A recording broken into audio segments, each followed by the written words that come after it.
This video will provide a step-by-step tutorial on how to transform your 1991 Steve Urkel doll by Hasbro from sounding like this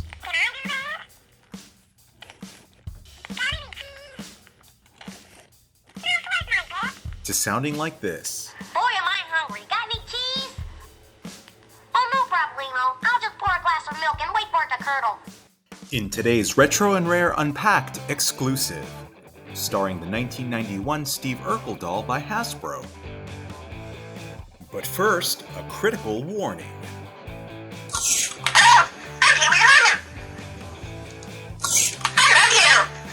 Oh, I love you too, Pee-wee. Hi there. Oh, sorry about that. Hi there. In this video, we'll be embarking on a meticulous transformation of the iconic Steve Urkel doll, carefully removing some of its original components and replacing them with modernized parts in an effort to revive its playability. For collectors who prioritize maintaining the pristine, untouched condition of their retro toys, this process may understandably ruffle a few feathers. However, if you appreciate the art of reinvention and enjoy breathing new life into vintage pieces, I hope this demonstration will provide valuable insights and perhaps even inspire a few of your own creative endeavors. Let's learn about the materials that you'll need while I work on my next project here.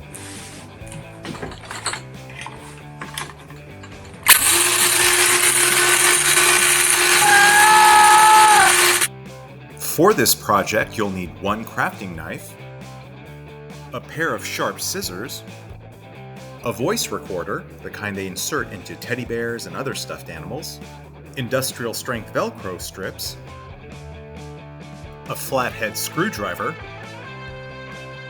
and internet access. And no need to take notes. All the supplies you need for this project are conveniently listed for you in the description, along with hyperlinks to make purchasing any supplies you don't have a breeze. Dolls with mechanical or analog voice boxes often end up sounding like they're on helium as they age due to the deterioration of internal components. Specifically, the rubber or latex belts and diaphragms that control the pitch and speed of the recorded voice can dry out, stretch, or degrade over time. This causes the voice to play back at a higher pitch and faster speed than originally intended, resulting in that distinct helium-like effect. So let's help our dear friend Steve out. Step 1. Cut the sweater's red stitching in two places. The doll's voice box is located inside its torso on the left-hand side and can be accessed by carefully cutting the red stitches that hold the two ends of its sweater together. With the doll positioned on its belly, gently use your thumbs to spread the two sides of the sweater apart to reveal the red stitches. You can use the dull end of your crafting knife to tease out the stitches. The goal is to cut two of these red stitches without cutting the fabric of the sweater. This video is being fast-forwarded to be respectful of your time, but remember, when operating on Steve, it's important to take your time, as precision is key. After successfully cutting two stitches, gently pull on both sides of the sweater while using your knife or fingers to assist in unraveling the stitching.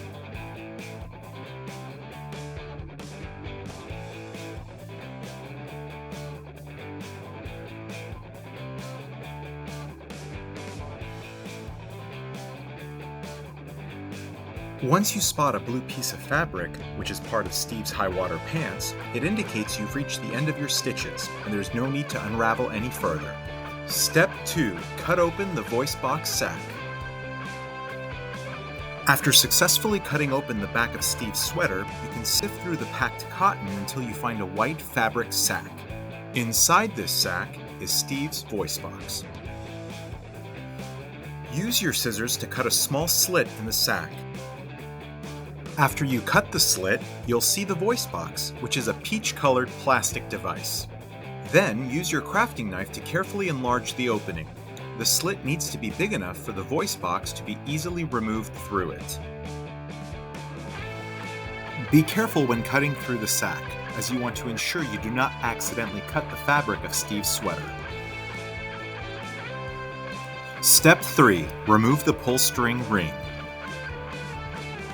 Using the tip of your crafting knife, or a toothpick if you feel that's safer to avoid cutting the string, gently loosen the knot around the plastic ring. Once the knot has loosened, carefully use your fingers to untie it completely and remove the ring. Step 4. Pop open the snaps button. On Steve's back, you'll notice a metallic button. This is the male end of what's referred to as a snaps button. Snaps buttons are commonly used on clothing, such as jackets, to fasten and secure them closed, and they consist of both a male end and a female end. For reference, here is a voice box I removed from another Steve Urkel doll from my collection. You'll notice that the female end of the snap button is attached to the top of the voice box. This female end is what is connected to the male end I showed you a few moments ago on Steve's back. The goal is to use the tip of the flathead screwdriver to disconnect the female end from the male end. Here you can see that the doll was designed so that the female end of the snaps button pierces through the white fabric sack holding the voice box and continues through the cotton stuffing inside Steve's torso. This allows it to connect with the male end of the snaps button, which is attached to Steve's back. Carefully insert the tip of your flathead screwdriver in between the female and male ends of the snaps button, then pry the two pieces apart. Then pull the pull string out, pulling it through the hole in the male end of the snaps button.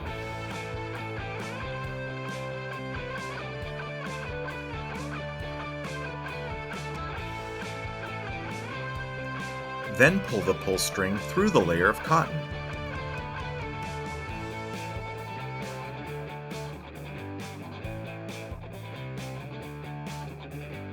Finally, pull the fabric of the voice box sack over the female end of the snaps button and pull the string out. Once you've accomplished this task, you have successfully disconnected the voice box from the rest of the doll. Step 5. Remove the voice box. Using one hand to press into Steve's chest, gently push the voice box outward. With your other hand, clear away any fabrics that might obstruct its removal. Be sure to push the voice box out slowly and carefully to avoid tearing any fabric on Steve's sweater. Next, take the red thread that's sticking out from Steve's back, tie it into a knot, press the knot against his sweater, and trim the excess. Step 6. Download the Steve Urkel soundbites. Using your computer, create a folder on your desktop and label it Steve Urkel. Next, visit the soundboard.com link provided to you in the description to access a variety of Steve Urkel soundbites. While there are multiple Steve Urkel soundboards online, we'll use this one specifically for the purposes of this tutorial. Download any soundbites you like, and note that they'll automatically save to your Downloads folder. Once you've finished downloading, transfer the MP3 files from your Downloads folder to your designated Steve Urkel folder. Step 7. Program the digital voice box. Grab your digital voice box and the USB to micro USB cable that came with it. Insert the micro USB end into the digital voice box and turn it on. Please note that other digital voice boxes may have different instructions, and I'm showing you the steps for the one specifically chosen for this tutorial. I selected this voice box specifically because its diameter is less than 2 inches, perfect for fitting inside Steve's torso. As a reminder, a link to this exact digital voice box is provided for you in the description below. Now back to programming the voice box. Plug the USB end of the voice box cable into your computer. If the device's folder doesn't open automatically, locate and open it manually. Delete the sample music that was pre-programmed. Next, transfer all your Urkel MP3s from the Urkel folder on your desktop into the voice box folder. Then, unplug the USB end of the cord from your computer, and unplug the micro USB end from the voice box. Step 8. Apply the Velcro. Cut a piece of industrial strength Velcro measuring 2 inches long by a 1/4 inch wide. Next, peel the plastic backing off both the soft and hard Velcro strips. Now, with the Velcro strips still attached to each other, apply them to the top right edge of Steve's sweater. Fold the left side of the sweater over the Velcro strip and press firmly to secure it. Since I plan on proudly displaying my Urkel doll and won't be playing with it regularly, I won't need to open its back often to recharge the digital voice box. As such, using the industrial strength Velcro strips recommended in this video will suffice for me personally. However, if you plan on handling the doll more frequently, I recommend reinforcing the Velcro adhesion by stitching the strips to the sweater with a needle and thread for added durability. Step 9. Insert the digital voice box. After ensuring both sides of the Velcro are properly adhered to the sweater, peel them apart.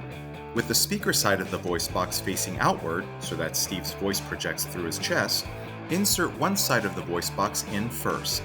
Then pull the sweater over the other side. Once the voice box is in place, reseal the Velcro to close the sweater.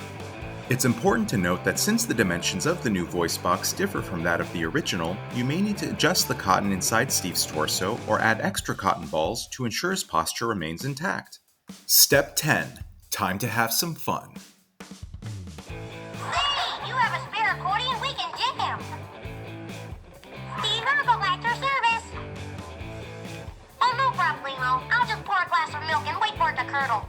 Hope you enjoyed this video. If you did, please give it a like, and please follow all my socials for more retro and rare exclusives.